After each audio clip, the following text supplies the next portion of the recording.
Hello, everybody, and welcome to this week's episode of Analysing Anfield, your tactics and analytics podcast, courtesy of the Blood Red channel. This week, I must admit, I'm a little bit under the weather, and it's not because of Liverpool's results. And I'm relying to be carried, to be honest, by the enthusiasm of David Hughes. Dave, how's things? Pressure's on now, to be honest. I'll have to answer and say really good, won't I? And bring some energy to the podcast. But joking aside, yeah, not too bad, thank you, mate. Certainly better than yourself by the sounds of it. Yeah, no, I'm fit enough to play. It's not like Van Dijk or anything like that, but I'm just not 100%. But listen, needs must. We have to come on. We have to address what's going on. It's not great. So this week we're going to talk about what happened against Chelsea and Fulham. We're going to look ahead to Leipzig and Wolves. Liverpool having a weekend. And in between, just to shower a little bit of positivity on things, we're going to talk about Steven Gerrard, because he's just won a league title up in Scotland. And by all accounts, Jurgen Klopp's leaving Liverpool. So we'll be talking about his replacement by the sounds of it. Yeah, we just thought that would be a nice little distraction halfway through. Talk about Steven Gerrard as a manager. But just quickly, Josh, I feel like you definitely need to put a disclaimer on that, because there'll be someone here panicking right now, getting onto Google and just making sure that is in fact not the case. Yeah, I mean, I have to stress, maybe I'm not the best communicator of sarcasm, but that was a joke. So yeah, just to be clear on that one, Jurgen Klopp isn't going anywhere, hopefully, for the next 3 years.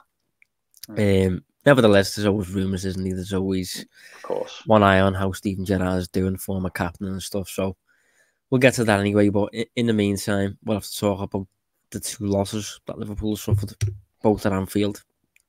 Dave, thoughts once again?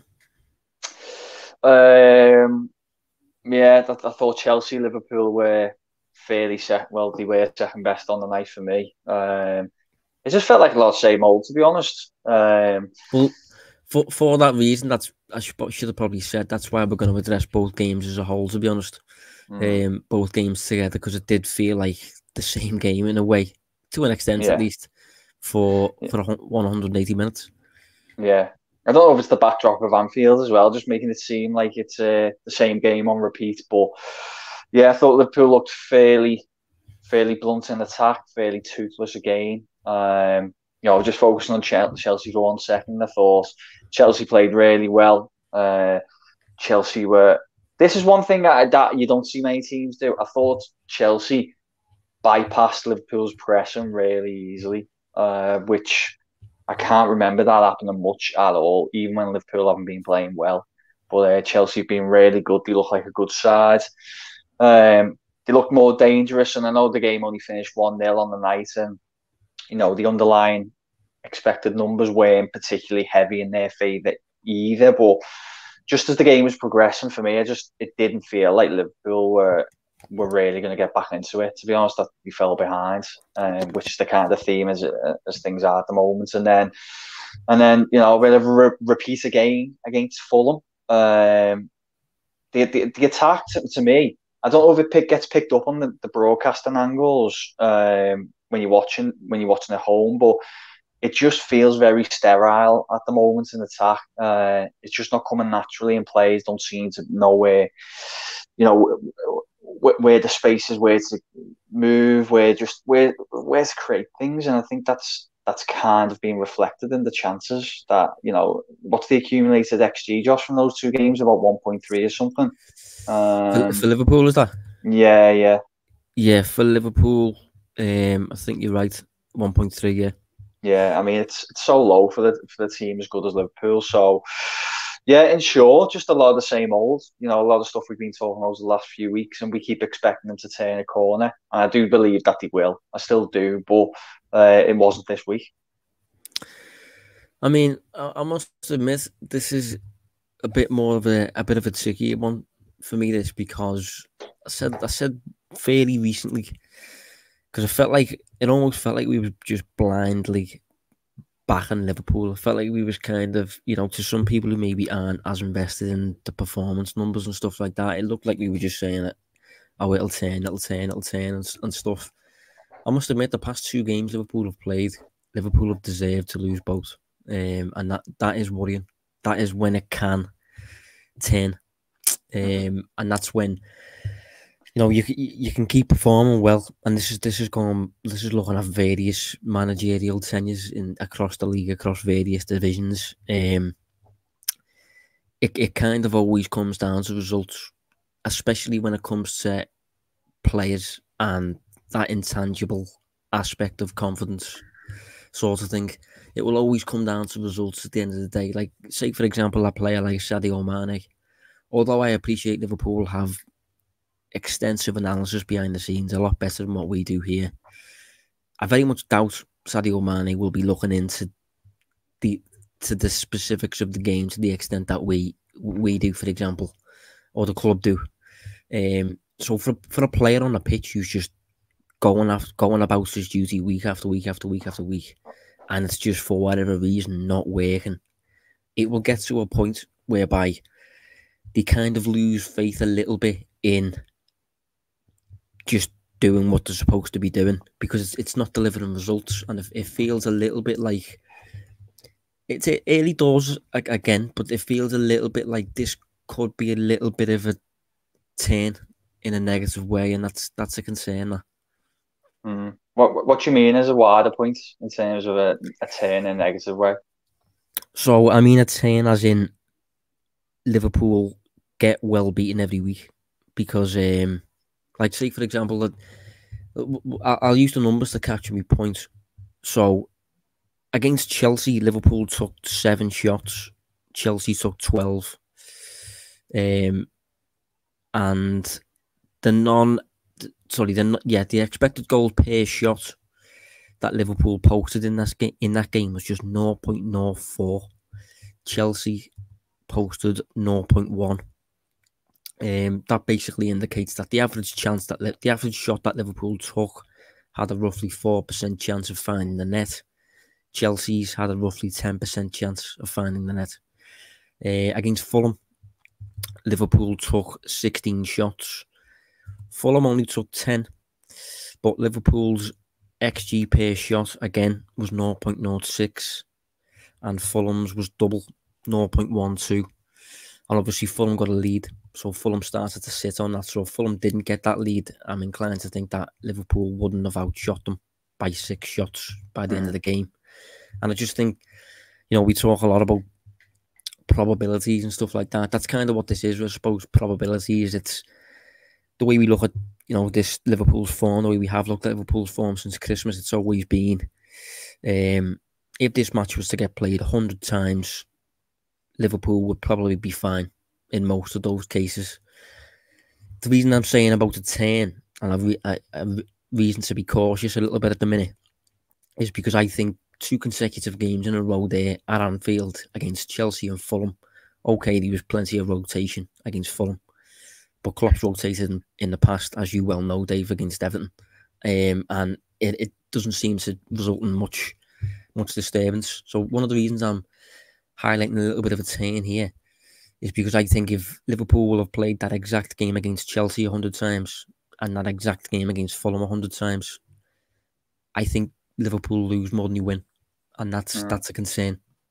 And also, it's worth pointing out that the rotation, whilst it was for some kind of fresh legs, I also believe the rotation was to try and bring something new to the table. Try and create something a little bit different to what happened in the game a few nights earlier against Chelsea, and it was just a lot of the same, really, wasn't it? Despite the change in personnel, which does obviously allude to it being a wider issue. But everything you're touching on there, I think it's worth pointing out. If anybody listening or watching wants to try and get their own visualization of what we're saying, just go onto understat.com and have a look at Liverpool's last couple of games and have a look at the shot maps from them. It's free to see, and it gives you a really good representation of what's kind of happening. Where Liverpool are getting shots off, but you can see that they're just not of a good quality, really, and that's reflected. And I agree that they were 2 deserved defeats. And I think in the first game against Chelsea, Okay, look, Chelsea are a really good side at the moment, in a really good place, aren't they? Beating most teams they come up against. I think basically since Tuchel's come in, they've been the informed side, probably even better than City. You can actually probably say that statistically now as well after City's loss on the weekend. But Fulham, Fulham are a much improved side, as we touched on last week in the preview show. But they're also a team that is probably a side that Liverpool would traditionally welcome in terms of playing them and getting back into the win column. And yeah, it's alarming because Fulham played really well before the goal, didn't they? And you rightly pointed out that the goal comes and Fulham then can kind of opt to sit on that.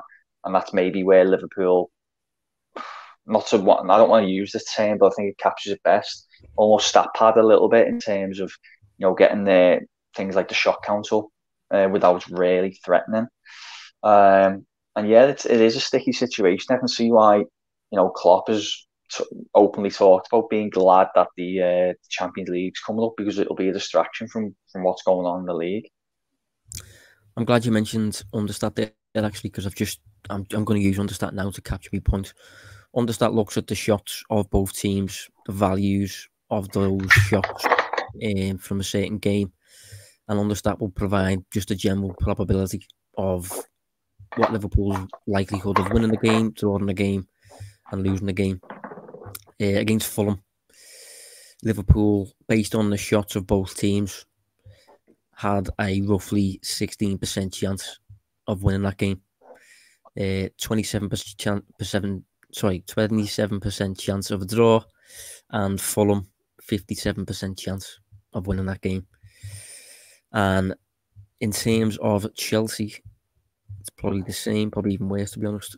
Yeah, Liverpool 6% chance of winning that game, 27% chance of drawing, and Chelsea 67% chance of winning. That is the exact kind of thing that we've been looking at quite a bit since Christmas, and it's generally painted not a great picture, but just an okay one. And it just feels like enough in the space of a couple of days, 2 games in Anfield, 2 completely different 11s. It just felt like enough to be worth flagging as a bit of a concern. Because especially the High Line, Dave, the High Line just got battered by both teams really, and it did look like it was bordering on naive at certain points. Where do you stand on that? Because I've had this conversation elsewhere, and obviously we've got the benefit of hindsight now. And I can't recall what we were saying at the time when the injuries started coming about to Van Dijk and Gomez, but has there been an error tactically in not adapting this team in the way they set up? And I'll caveat it initially because I want to point it out before we get into the conversation. I think it's really difficult to kind of change tactically, especially something like shape when you're playing every 2 or 3 days. That's really hard to kind of adapt. So I appreciate that. But, there has been a couple of the odd weeks where Liverpool maybe had a full week off. I just wonder whether some adaptation was required, because it's clear that the profiles that have played in place of the usual players, like your Van Dijks and Gomez and stuff, just haven't been as good.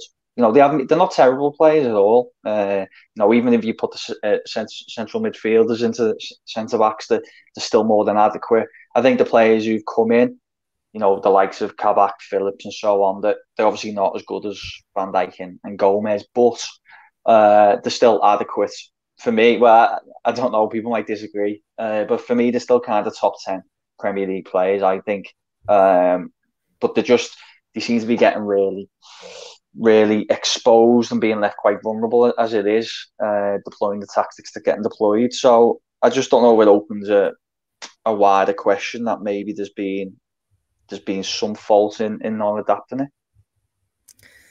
Yeah, I do agree. I think, but it is tricky. It really is difficult because of the campaign. It's nuts. I mean, if you look at the tactical approach of Liverpool, it is based, and this was our league title was won playing this way, but it is based on the strengths of the players that Klopp has at his disposal. In my opinion, any tactical setup has to be formed based on the strengths and weaknesses of your players. Like I think it's quite mad to just suggest, oh, well, I favour 4-2-3-1, and then who's playing for you? Well, I don't know yet. I think that's a bit mad. So I've always been one to not necessarily start playing like Burnley, but in terms of accepting what you've got at your disposal and adjusting accordingly.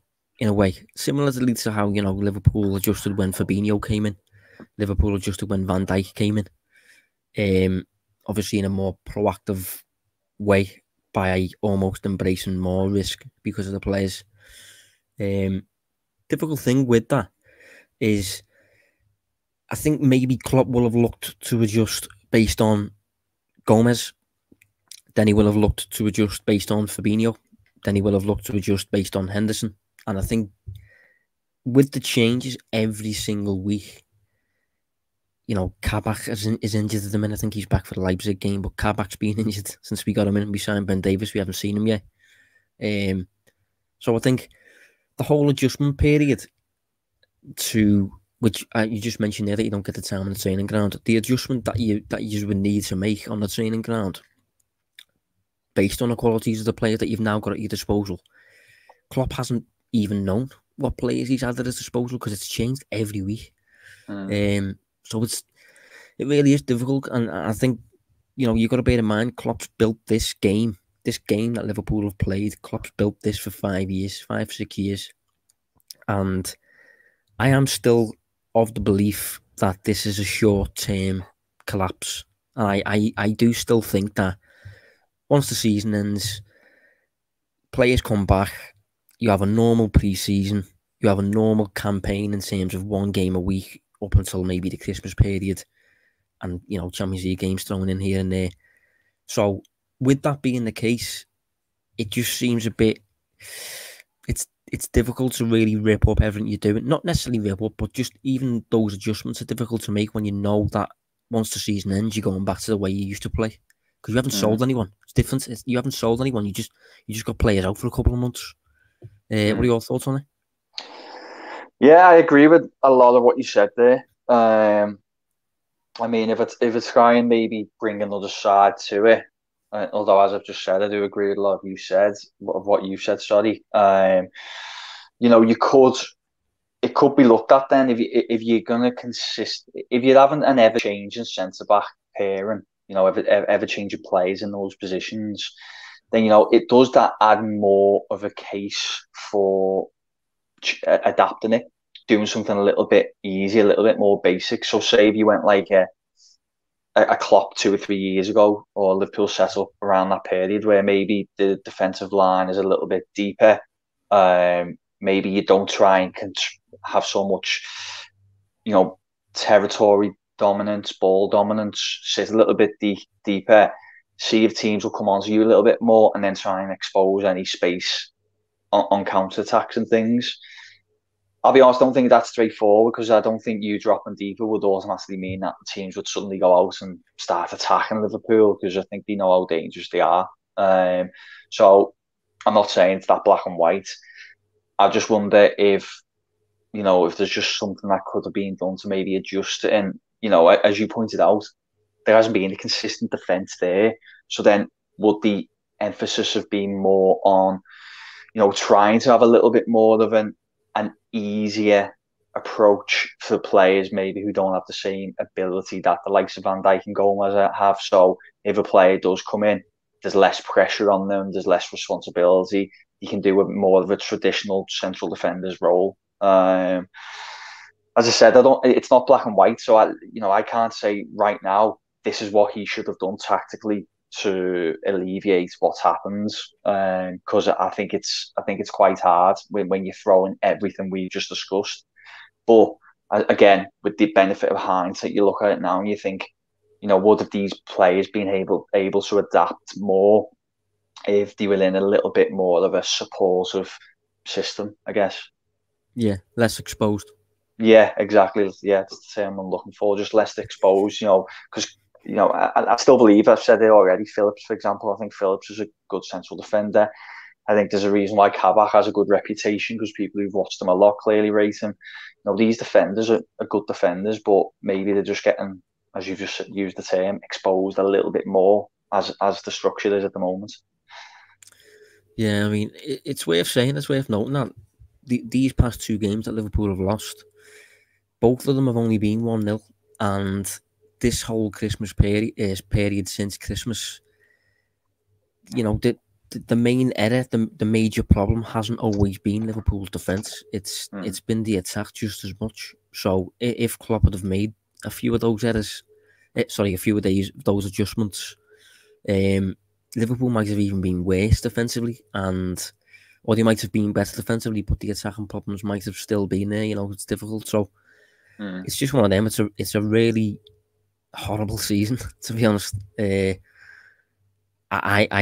I'm kind of desperate for it to end, if I'm honest, because I think I'm looking at the Liverpool squad, I'm looking at the manager, and I think they're desperate for a break. Even like compared to a normal campaign, usually by now any team that's completely gone to bits will get like an international break, and they'll maybe go away for 2 weeks in Dubai or something like that, like a warm weather training camp or something. Or they'll get lifted by the fans in the ground.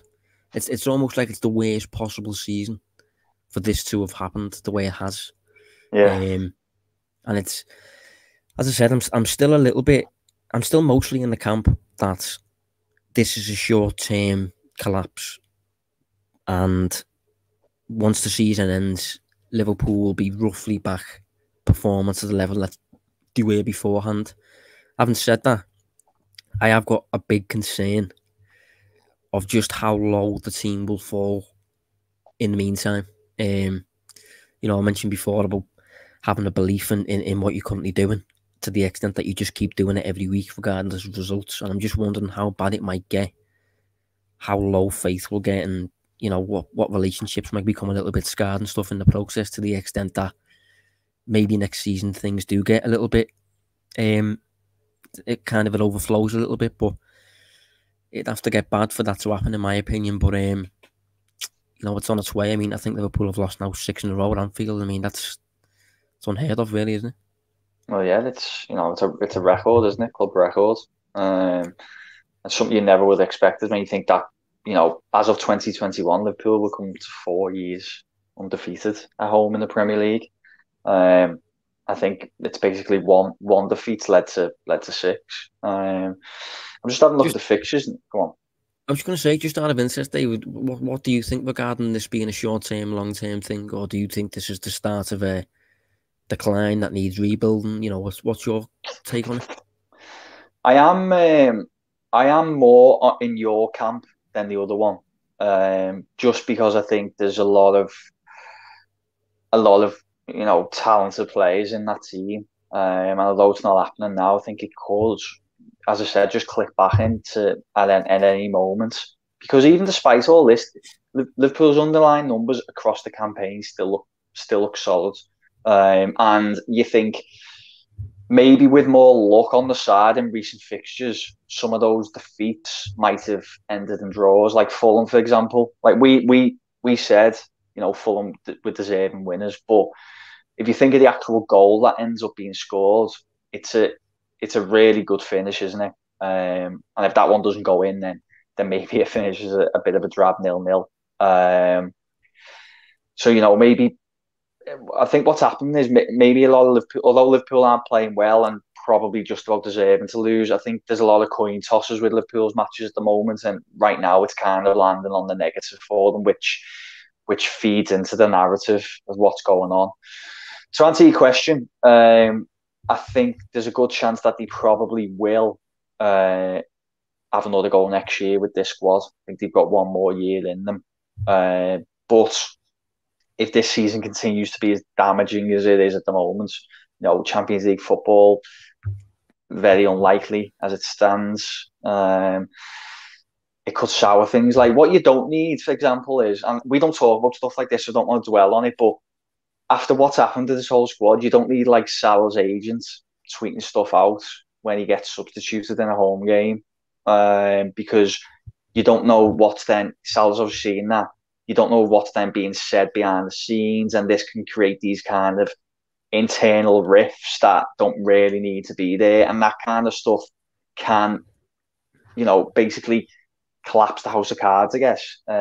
So, those factors that you alluded to a couple of minutes ago, as long as not too many of them happen and the team kind of, they say unity is strength. I think if the unit stick together through this, you'll have another year in them. But if things do start breaking off, maybe, Salah starts getting a bit annoyed, gets his head turned, Wijnaldum maybe leaves at the end of the summer, at the end of the season. He's obviously a consistent profile in that team. If these little breakaways start happening, then, it could have an impact, and maybe a rebuild will need to be on the cards.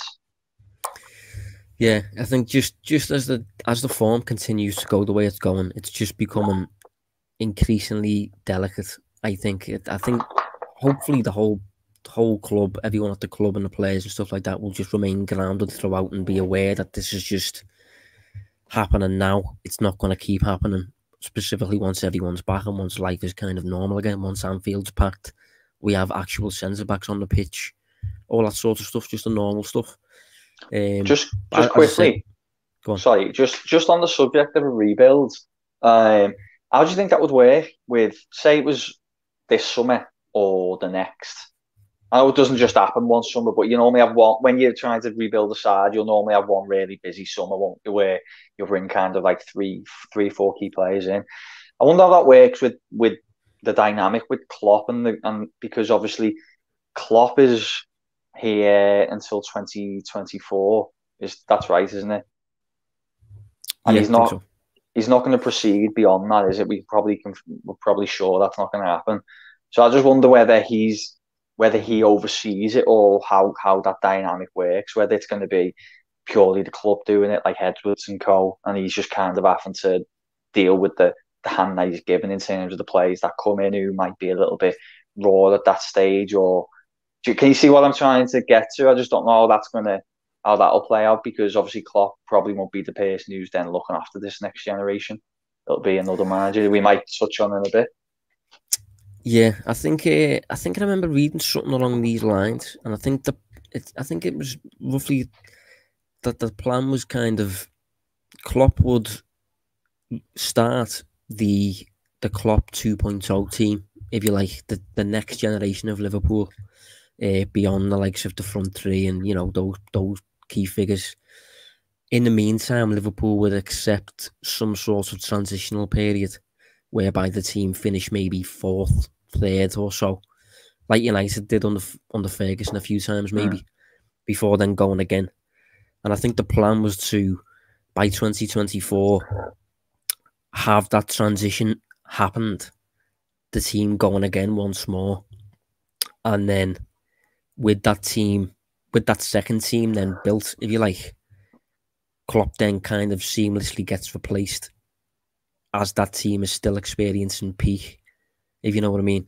I suppose the best way I could put that would be the way City have done it. City had their transition year last season. This season, Guardiola's kind of started City 2.0 with Cancelo as the right back and Foden in the team and Gundogan getting in the box and stuff. So it's kind of a new team now, new dynamics and things. Pep will be in charge obviously this season, maybe next season. And then if it was Liverpool, I think Klopp would be in charge this season, maybe next season. And then he'd then pass the baton on really with Liverpool in a healthy position. I think that was what I was under the impression of what the plan was. But as I said, just the worse it gets in the short term, the more ripple effects will impact the long term, if you know what I mean. I can remember listening to a podcast, Gerrard Rangers, and he had a quote in it. This is the quote. So he said, you have to expose or dictate but convince. And then he said, this is a crucial part. If you try to convince the player but you never win a game, you don't last long. And I think that's kind of the message he's getting across, as in, you can keep telling the player that you're doing the right thing, and you can talk as much as you want about probabilities, we should have won this game, you're underperforming in front of goal, that sort of stuff. but it will get to a point where the player stops believing almost that it's going to eventually work, and things tail off a little bit. Yeah, well, you don't know. It could go two ways from this position. It could go down the route of everything just going back to normal next year, or maybe Liverpool at that position now, which obviously won't be a nice thing to think about for yourself and Liverpool fans listening, watching. It's one that I guess we'll have to wait and see if they hit some sort of form again. That between now and the end of the season, finish as high as possible, and then hopefully go again in the summer. Yeah, I mean, on a more brighter note, Steven Gerrard. We'll move away from the losses. Hopefully, Liverpool can turn a corner, but certainly a bit more concerning past two results. But in terms of Steven Gerrard, he has lifted his first piece of silverware as Liverpool boss. Big news. Impressed, Dave? Or? Yeah, big time. Yeah, I've been keeping an eye on him. I think we've talked about him on this show before. I'll admit, I think initially I was impressed, but I was very quick to kind of really cliche stuff, and I look back and cringe a little bit on now. I was quite giving it the. If you're gonna reference experience, is that what you're saying? No, it was more. I was just going to be quite dismissive of the Scottish League in terms of it being a bit of a two-horse race. Yeah, the reason I'm so kind of like a little bit disappointed on that now is because I think the job he's done there is really good, even with the context of it being in that division. I think they've been fantastic, and that was a huge title win for Rangers. I think he'll go down in folklore a little bit up there for that, because 10 in a row would have been massive for Celtic, and that would have been a tough pill to swallow for Rangers. It would have been historic. That would never. It would have been on par with the way Arsenal won the title at White Hart Lane. They still talk about that now. I think that would have been on these levels, and he's stopped that and done it with style as well. So fair play to him. Yeah, I've been really impressed. I've been gradually keeping track of him, and as he showed better and better qualities, better and better accolades, if you like, I've kind of paid more and more attention to him. And as you said, people are inclined to downplay the Scottish Premiership, and I totally get that. He will not prove himself to the level that's required until he comes to probably a Big Five league.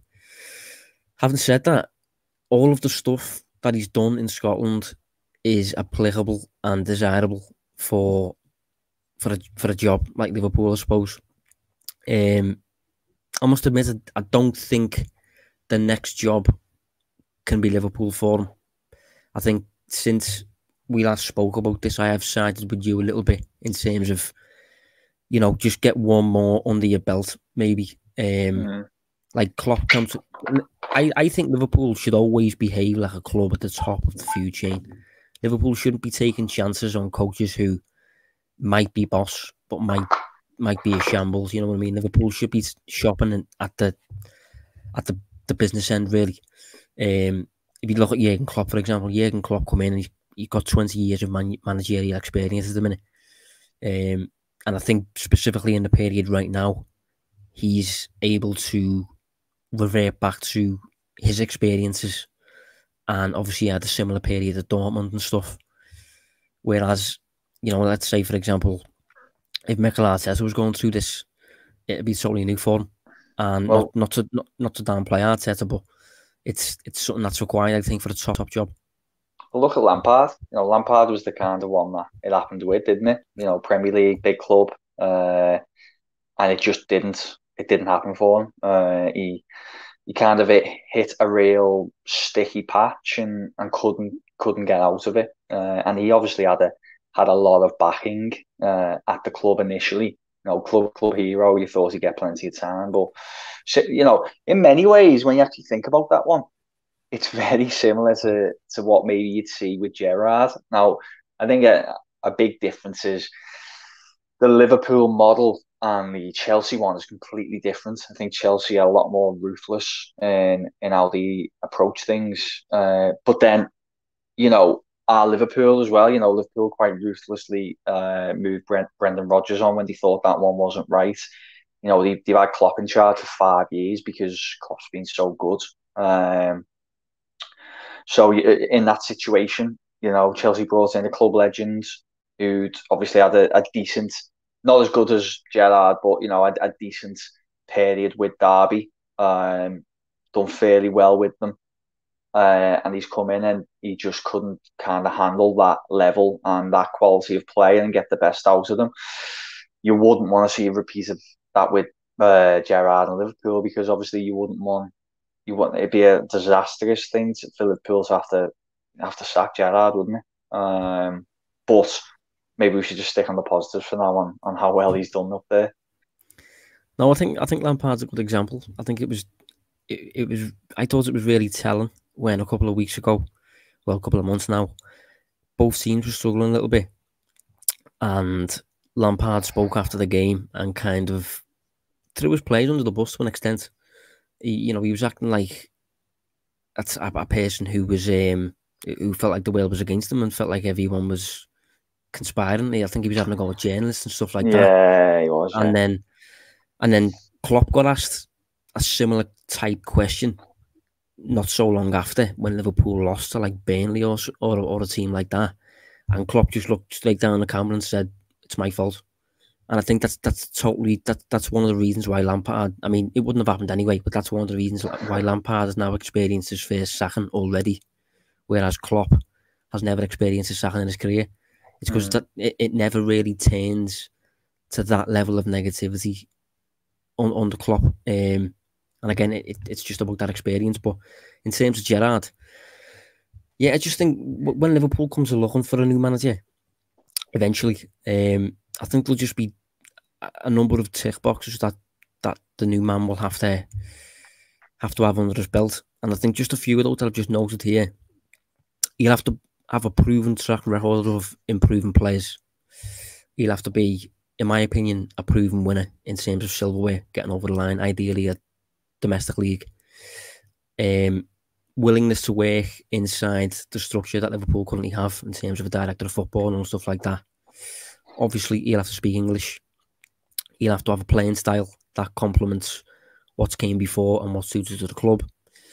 And specifically from a data perspective, the kind of thing that we look into, he'll have to have good underlying performance metrics. And specifically the metrics side there, that's one of the reasons I'm really excited about Gerrard, because although he's dominated Scotland and he's done well in the Europa League and stuff, his actual numbers are really, really good. 32 games in the Scottish Premiership this season. I think they've conceded 9 all season. It's ridiculous.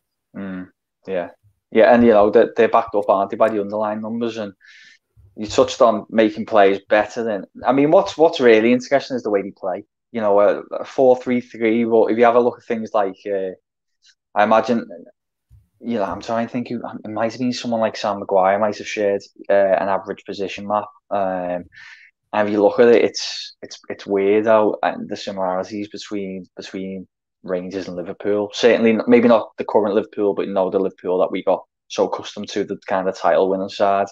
Got the two centre backs kind of holding the highish line. You've got wing backs pushing up to support attackers. Got like the front three coming a little bit more narrow, and they look so similar.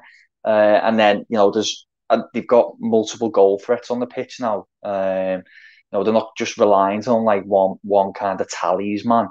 They've got goals everywhere. I've just brought it up now, and goals scored in the Scottish Premiership this year. Rangers players make up 3 of the top 5. I'm looking at 3 players here. 2 on 10 and 1 on 11. So there's goals. He's doing it so that there's goals across the squad. And okay, they've got a better side than the other teams in the league. I appreciate that.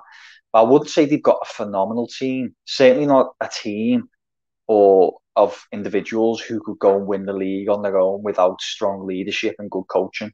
And the way they've kind of destroyed Celtic, who Celtic have made so many excuses, and there might be Celtic fans now, Celtic Liverpool fans listening. So I'm not pretending to be an expert on Celtic, but there's no denying that Celtic would have started this season highly motivated to win this title, and they've been absolutely blown away by Rangers. And as I said, Gerrard's got to take a huge amount of credit for that. Yeah, I mean the goals that he conceded, it's a product of the underlying performances. I mean, I looked at I'm working on a visit at the minute. Actually, I'm going to share it either today or tomorrow. It's obviously with the massive caveat that it's the Scottish Premier League, so it's difficult to compare what Rangers are doing to what Manchester City are doing, for example. Because City are facing much better opponents. But in terms of the shots that Rangers face per match, Rangers face an average of about 5.9 per match. That's the lowest. If Rangers were in the top a Big Five league, that would be the lowest in the whole of the Big Five leagues. For perspective, City are currently facing 6.8 per match. Again, Rangers was 5.9. Liverpool are facing 8.3 per match at the minute. And for Rangers to be that low, it's quite a statement. And I actually had a look before. Rangers are currently conceding, well, this season in domestically, they're conceding 0.28 goals per match. For perspective of how low that is, the famous Jose Mourinho team, 2005, Chelsea, they conceded 15 goals all season. That's lower than that. What Gerrard's currently doing. So his defensive game is absolutely spot on. I've read a few pieces. Gets a lot of inspiration from what Benitez does without the ball and stuff. But yeah, I think we'll leave it there. We won't touch on them too much because we've got two teams still to preview. But I think it's always worth checking in with Gerrard, especially considering he looks good. He looks encouraging. He looks like if Liverpool were to appoint him one day, it wouldn't just be, founded in nostalgia. There'd be logic behind it at the minute. But yeah, I think maybe there's one more step for him to do before he was to come to Anfield for me. Not sure about you. Yeah, I agree. Just one thing I want to add more on his favour is, one thing he's doing differently, his Rangers side are doing differently to the dominant Celtic side over the last few years, is Rangers are going and competing on the continent, and I feel like they're doing really well in European competition against good sides. You've got, just having a look now, they've got Benfica.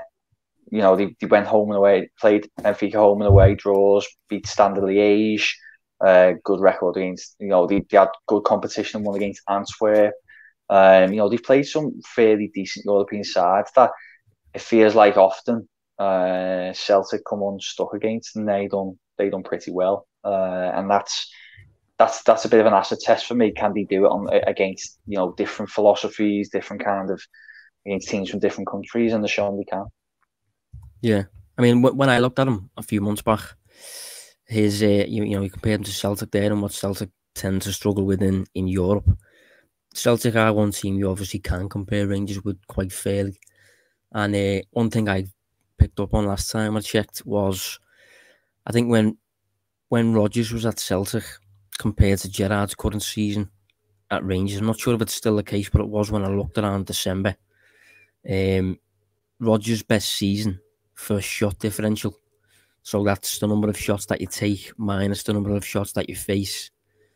The best that Rodgers achieved at Celtic, Gerrard achieved better last season and was on course to achieve better this season. So in terms of taking more shots than your opponents, basically, Gerrard was on course to better Rodgers' Celtic record twice, which very interesting. So, but anyway, we'll move on to what is kind of Liverpool's season in a game, Dave. RB Leipzig, obviously 2-0 lead on aggregate, but for me, this one is over.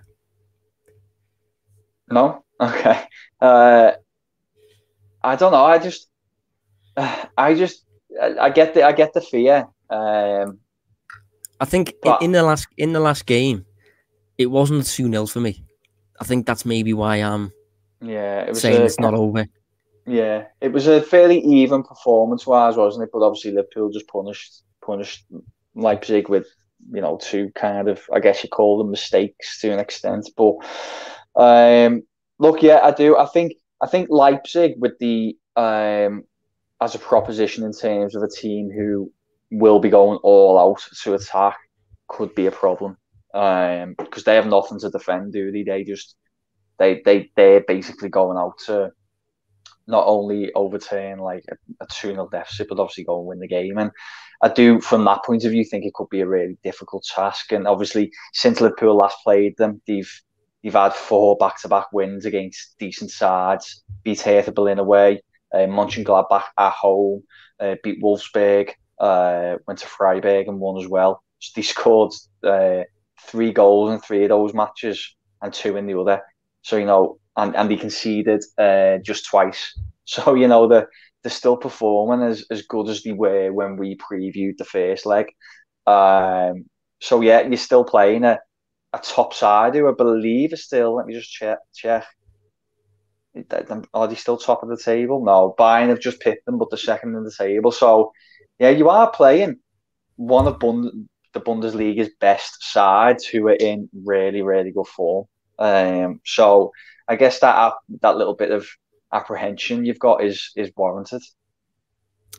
We did touch on their defence last time around. They have a top defence in terms of restricting the opponents to many shots. It's about, I think it's the second best in Europe at the minute. Only Manchester City are better at doing that than Leipzig are. And I think my concerns stem from the first leg. Although Liverpool, I thought, were quite good in the first leg, and Salah missed a one-on-one, I think. There was a few chances here and there. Leipzig also had chances. I remember Christopher Nkunku had a one-on-one with Alisson, I think. And the expected goals on the day finished 1.4 for Leipzig and 1.8 for Liverpool. And obviously much of Liverpool's 1.8 came as a product of 2 massive errors from Leipzig's defenders. So, whether that will happen again remains to be seen. So, I don't know. It's the kind of game at the minute that I think Liverpool previous seasons have become confident, but this season, given how quickly things can go down a pan in seconds with the mistakes and stuff, I think Liverpool are top of Europe for errors per 90. Actually, I actually sent a newsletter out on that a few days ago. But it's just the kind of game that, certainly in current form, Liverpool can't look at this as done and dusted, especially considering one of the key players from the first leg, Jordan Henderson, will be out. And I thought, specifically in the first leg, he was quite integral to the game plan of Liverpool on the day. Those Van Dijk style diagonals in the direction of Salah were used quite often in and around Lucas Klosterman. Obviously, without Henderson in the team and maybe with Fabinho in there, maybe Fabinho can offer it. Phillips, I don't think Phillips can play actually, but Reece Williams can't. Kabak maybe, but a little attacking channel there of Liverpool's game might be lost. It's just the kind of game that I should be confident for, and probability-wise, I still think Liverpool are probably going to come through it, but you just never know. Like missing the intangibles a little bit as well, isn't it? Like, I think if this was last season, you've gone away from home and got 2-0 win, and you're coming back to Anfield, like it's basically game done, isn't it? Especially with fans in there. But obviously the game isn't even being played at Anfield now, which I don't know if that's a benefit to Liverpool. But joking aside, it's not, is it? Because despite the form, the home comforts and not having to travel and things are quite important in these fixtures. So obviously Liverpool will be travelling to this game, so there isn't really that home advantage, and there's no fans, and yeah, it is a bit of a tricky one on paper, and it feels like we kind of already covered why before the first game. Liverpool got a really good result in that one, but it's kind of like time to go again, and things can change very quickly in these two-legged ties. If Leipzig was to score fairly early on, you'd imagine it'd be quite a lot of pressure on Liverpool there. So, I'll be honest. I still fancy Liverpool to progress, similar to yourself, but maybe it's just not going to be as plain sailing as it would be, in another season in this situation. It's probably worth saying as well that if Liverpool score 1, Leipzig would need 4, and that is obviously, despite Liverpool's problems, that one feels highly unlikely. I can't see Liverpool conceding 4. That would be the ultimate collapse. One positive on that from Liverpool's defensive side, looking at Leipzig's attack, is that I think there's a question mark attached to Angelino for this game in terms of his fitness. I think he missed the weekend game, missed the game before that, and he's quite important to him going forward. He caused Liverpool problems in the first leg, caused Manchester United problems in the group stages, offers pace from behind, which would obviously be a threat for Liverpool's high line. So hopefully he doesn't play. But Naby Keita could play against his old team, Dave. He could, yeah. Might be, he's a player that Liverpool could really do with now, kind of staying fit and available and producing his best form. Because he could be a bit of a game changer. I thought he was. Seems a lifetime ago now, but I thought he was really good in that Crystal Palace game. The 7-0. I thought he had a really good performance in that, and typically haven't really seen him properly since, have we? I know he played. Played on Sunday, didn't he? I'm sure he did. Yeah. But yeah, we still haven't seen him kind of. But that's typical, isn't it? When you're in and out of the team, you can't build that momentum and start showing your best football. But if he's fit, this is a good game. These narratives can kind of play out quite well when you're coming up against like old teams and stuff. So, maybe from a Liverpool perspective, he could be quite important. I think he's the typical midfielder as well, who's a very much a product of the modern pressing game in terms of the way he evades pressure and his dribbling ability and stuff like that. He's very much a product of getting pressed year after year after year. In the Leipzig academies and stuff like that, obviously over in Salzburg and things. So in this type of game, he probably feels very at home. Whether he will start or not remains to be seen. But in terms of that one, then Dave, here we go, the dreaded moment. Preview. I just get them wrong all the time now. And I'm aware we've got another one coming up, although we might have to bomb through that one. I'm going to go for 2-1 Leipzig, which obviously means Liverpool still progress. I think I'm going to stick with my original prediction from the first leg as well. You said 2-1 in the first leg, didn't you? Did I? Yeah, not very original. I think so. Well, I'm going to say the same again. I'm going to say 1-1. I said 1-1 at the time. Obviously, Liverpool ended up winning 2-0, but I think 1-1, which would be more than enough to get Liverpool through. Obviously, Leipzig would need 4 in that case. And then a couple of days later, we have Wolves, Dave, who, funnily enough, have had a very similar season to Liverpool. Yeah, really not good for them, as it's been. Key players haven't really been performing. Goalkeepers underperformed a bit. Players like Traore, he was getting talked of like 100 million transfer in the summer, hasn't delivered a goal or assist. They've just had a pretty poor campaign on the whole, and I've just had a look at the recent form, see if it's improved slightly, and no, not really. I watched them in that Villa game, and they showed parts, but nothing special. The only thing is, though, Josh, they're tactically a bit of a nightmare for this current Liverpool team, aren't they? That's a good shout, actually. Yeah, I hadn't actually thought about that. In terms of the pace that they've got, they've certainly got that. Pedro Neto is a lot faster than I originally realised when he first came to this country. Gradually, I've realised just how quick he is. And obviously, Adama Traore. Although he's not, I don't think Adama Traore is quick to the extent that he's a threat in behind, though, is he? He's more of a carrier. I think Neto's going to be the threat in behind. Yeah, I think what Traore does really well is he's really quick over short spaces, so he's good at like standing a defender up, isn't he? And then kind of hitting top acceleration over 5 or 10 yards and being really strong, and put those two together. It's really hard to dislodge him off the ball. But yeah, Neto is definitely a problem.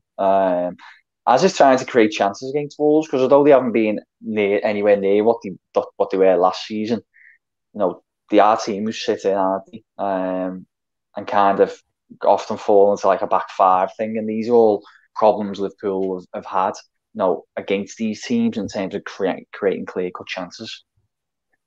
Yeah, I mean, when I say that they've had a similar season to Liverpool, I think specifically the injuries to key players. I think the way Van Dijk is very much a lot of Liverpool's defence. Raul Jimenez is certainly a lot of Wolves' attack. Alongside that, he's had to integrate new players.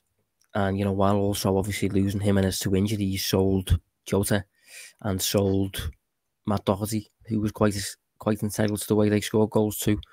So it's been a little bit of a transition year for Wolves. And alongside that, again, similar to Liverpool, they've underperformed in the finishing department. Underperformed so far by 4.1 goals, which is worse. Which is, well, I was going to say bettered, but I suppose worsened by 5 other teams. One of those is Liverpool. Obviously, Brighton at the opposite end of the scale. Brighton have underperformed by 11.6 goals. Yeah, quite unbelievable. Yeah, Brighton are crazy. Yeah, even I was just doing a goalkeeper piece earlier today, and even I was looking at shots on target keepers have faced, and obviously Ryan's moved on now, but Sanchez and Ryan, only Mendy and then Ederson have faced fewer shots on target this season. Everything about them says they should be like a top 6 team, but they're not. They're fighting to stay in the league. It's absolutely mad. It is silly season, isn't it? In more ways than one, not just at Anfield. Yeah. But yeah, I mean, we've run over a little bit this week. Obviously, we've stressed a little bit with talking about Gerrard and stuff. So, in terms of Wolves, Dave, preview on this one. Sorry, yeah. I don't want people to judge this harshly, but just as a favour to all Liverpool fans listening, I'm going to back Wolves to get a result. And that might sound counterintuitive, but the only... it feels like whenever I back, the opposite happens, and I keep backing Liverpool to win. So I'll go with I won't back them to win, but I'll go with a 1-1 draw. Yeah, I'm going to go 1-1 just because I think stylistically, Wolves are not really a great team for Liverpool to face at the moment. I think I'm going to say 1-1 as well. I think both teams just aren't the usual selves. Both teams lacking the usual strength, and Wolves are difficult teams to break down on a good day, really. Even though, I shared last week on Twitter, for those who follow me, I shared the amount of through balls that teams have conceded this season. Liverpool way out in front. But I thought it was interesting that second in the table was Wolves for conceding through balls. And considering what was that, conceding through balls? Yeah, through balls conceded, and that's completed as well. And I thought it was quite interesting considering, how deep you associate Wolves' defence. So why are they conceding through balls quite often? I mean, I know they've moved to a back forward certain times and stuff, so a little bit in and out and things, but I thought that was a weird one. Yeah, I'm surprised at that. I didn't see that. So it's in a way it's the 2 teams in the league that both concede through balls the most facing off, which should be interesting. Yeah, but obviously the big difference is Liverpool's is kind of as a consequence of design, whereas Wolves you'd kind of expect the way they set up for that not to happen that much. So that is interesting. A little bit of a narrative maybe there. Yeah. 1-1 for the pair of us then. So thanks for tuning in this week. And Dave, thanks for joining us, mate. Yeah, thanks for battling on, mate. Back to bed, is it? Or no, I'm actually feeling better on the back of this. Oh, good. Maybe it's a bit like a Liverpool counselling session, and you've got all that heavy weight off you now, and you feel a bit more sprightly. Yeah, it's like that meme, isn't it, where you inject Barclays into your arm or something like that. A little bit of a Barclays injection, give me a boost. I don't know why, because Liverpool is all over the place. But anyway, we'll be back next week as usual to hopefully talk about wins, because this is getting awkward now. Yeah, we'll be back next week. So thanks for tuning in this week, and see you then.